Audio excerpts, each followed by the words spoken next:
Two female teachers from Zaria Children School, Atoyebi-Eunice, Temitope, and Damilola, Adeyemo, were arraigned before a Chief Magistrates Court in Tudun-Wada, Zaria on Thursday. The charges against them hinge on an unnatural offense contrary to Section 259 of the Kaduna State Penal Code Law 2017. Prosecutor ASC Mustafa Abdulkadir told the court the report was made on September 11 by Yahaya Aliyu of Tudun-Jukun, Zaria. He stated the victim, an 11-year-old JSS1 pupil, was found to have been molested by her mother on September 18th. The victim alleged the abuse began sometime in 2023 when she was in primary 3. She specifically named Temitope, known to her as Mrs. Okosha, for taking her to a toilet near class 4A during a break and inserting an object into her private part on over 3 occasions. Temitope allegedly threatened the girl, promising to inform kidnappers to abduct her if she revealed the affair. The victim further alleged that on September 16th, the second defendant, Damilola Adeyemo, took her to a female toilet upstairs and inserted a syringe-like object into her private part. Senior Magistrate Rabi Hassim ordered the remand of the defendants at Zaria Correctional Center. The case was adjourned until October 22, pending legal advice from the Kaduna State Ministry of Justice. The school principal, Boju Sunday Adeyemo, declined further comments, noting the matter is currently before the court. Now, it's one thing for us to, sit on here on Society Watch to talk about the several layers of assault that happens to children. I feel at some point we have delved into the sodomization of boys. We have also talked about the abuse, of girls by men. But right now with this report, you find out that women are actually the ones abusing. What are your thoughts on this report? Well, looking at this report, I'll just start by saying that this world is just so full of evil. You don't really know who to entrust your child into his or her hands anymore. Right. All right. So why you were reading, I was pondering over this, and I'm like, why will an adult molest a child, putting something into her private part? Like, it's just to tell you that this is an act of wickedness. If you feel like as an adult you really want to experience sex, or you want to have anything to do with sex around you, then there are a lot of adults you can go. There are a lot of men, even as a woman, there are a lot of men you go to, they will gladly want to do it with you, without minding. There are a lot of adults who are there that is ready to have sex with you, Right. if that is what you want. Okay, let's assume that the lady is not in a relationship and you feel, okay, there are a lot of men who are ready. So why will you now molest a child? Why will you molest a child? Because you want to feel that it's very well. Do you think it's more of a power dynamic as regards? Now, you've talked about going over to men. Now, let's relate it into what grooming and abuse, usually stipulates. You find out that there's usually this power dynamics, the need to feel superior. Do you think that is what drives this? When you look at it as regards people abusing children, do you think what drives it is more of the power dynamics involved, the superiority that these adults get to feel, as opposed to when they're with, people of their age and people that are mature enough for such things? Well, it's not just the superiority. These persons has actually allowed demons to take over their hearts. They've actually allowed devil. In short, they are now an advocate to the devil. Right. In short, they are part of those soliciting to the devil to give them power, to take over this world, to have access over the things that happens in this world. Because, for crying out loud, why will you want to molest a child? You are bigger than this child, and even as a lady, as an adult, as a woman, you have power over men when it has to do with anything that has to do with sexual perspectives. You have power over men. Right. You can equally tell a man, I don't want. He must listen to it. If you tell a man, I want it, he will. So if you have the power over men when it comes to do with sex. Right.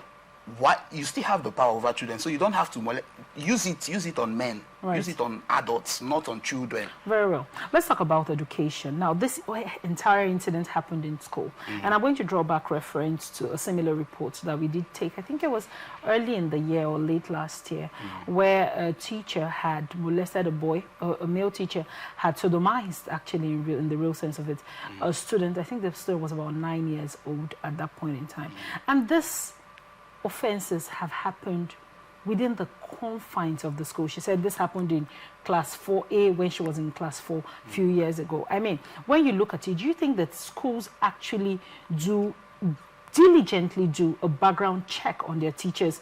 And do you think the monitoring system in the, around schools and education system is enough so we don't have repeated actions from this? Well, I will also say to that. Because you used to be a teacher, if I remember correctly. Yeah. Now, when you were a teacher, Yeah. are there monitoring systems in your school in a way that maybe cameras around several places, cameras in classrooms? Do you think that this should be implemented at its core?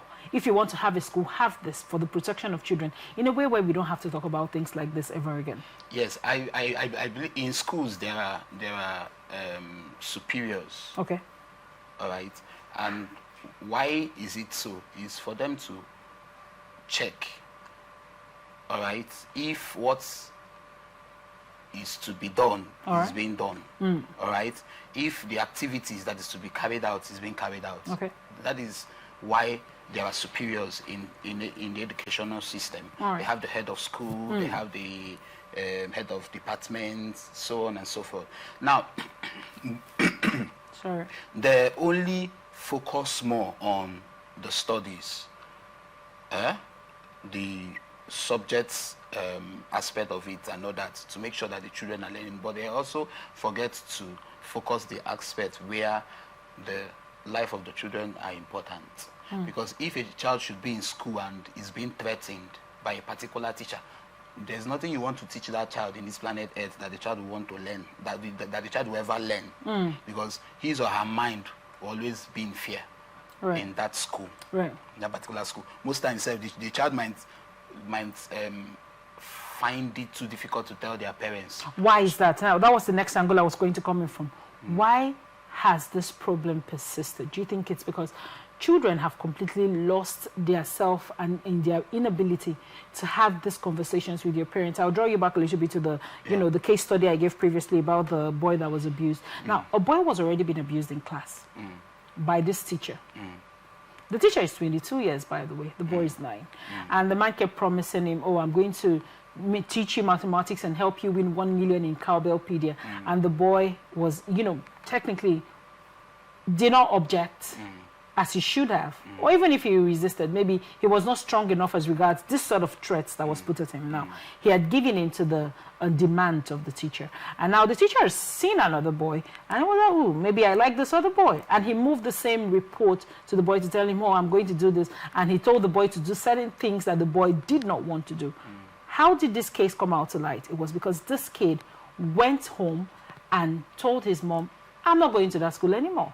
And the mom said, why is that? And he said, this man brings out his genitals and all of that. And the mother made a big problem with it and went to the school. And after due, findings and several reports, it was found out that he was already actively having such terrible relationship with the other 9-year-old boy, which the boy eventually confirmed. Now, why am I putting this background for you to clearly understand me? Do you think that parents have become too stringent, too unavailable, too tough, that these children, even under this threat, are unable to talk to their parents? Do you think parents are still open enough to be recipients of this sort of information when it comes to them, or they've built a bridge where it is difficult for children to talk to them about such issues? Yes. In most cases, the parents are also at fault because they don't have time for their children. They don't have time to engage their children in conversations. They don't show the children that love that is required of them. Especially for the men, women. What we think of is money. Let's go and make money. We need to take care of the family and all that. So the men now think it's just about providing for the family alone. It's not just about the money alone. Sometimes you take time with your children, have time, discuss with your children, you know, talk to them. Something they cannot, especially the female children, what they cannot tell their mom, they will tell it to their dad. So why did you separate the gender? Why did you say especially the female? Is it that boys too are not meant to open up to their fathers? No. You know, there's this saying that the boys are to their mom and the girls are to their dad. And when you look at it psychologically, all right, let's look at it with that lens. You see that that's how it runs. You know, the girls, the female child are mostly close to their dad, while the male child are closer to their mom. Right. Like while I was growing up, there are some things I cannot tell my dad, but I will boldly tell my mom. And there are some things my sister cannot tell my mom, they will tell my dad. So it is just like that, and that is why it is important as a man, you know, be close to your children, not just to the girl, to the male child, female child alone, but also to the male child. They will be able to disclose things to you you need to know. And then some parents are also careless that they get these signs from their children, but they refuse to understand. Right. Sometimes their children tell them, I don't want to go to that school again. Mommy, I don't want to go to that school again. I don't want to go. You don't deem it fit to know why the child tells you that he or she does not want to go back to that school. Or my uncle is that strict. You should be able to, in as much as you ask the child, what did you do? You should be able to find out what the child did and what actually brought about the particular issue or problem. The dynamic currently. Yeah. So it is important. And that is why some of these things are happening. That's why some of these things are happening, because some of the teachers they are employing, they have mental problems. Sorry to say it. They have mental. It's not everybody that is walking on the road that is mentally stable. Right. Some are mentally and that should be unstable. checked before they employ. It should be checked. So it's not just about going for interview as a teacher. Then you ask them, how long have you taught? Because I'm talking out of experience. Right. How long have you taught? And you know, there are other things that should be involved in the interview. Right. Things like if a child is very much stubborn, how do you know, by the time you involve an individual with such conversation, their reply will tell you if they are mentally okay or not. Right. Thank you so much for your insight on that report.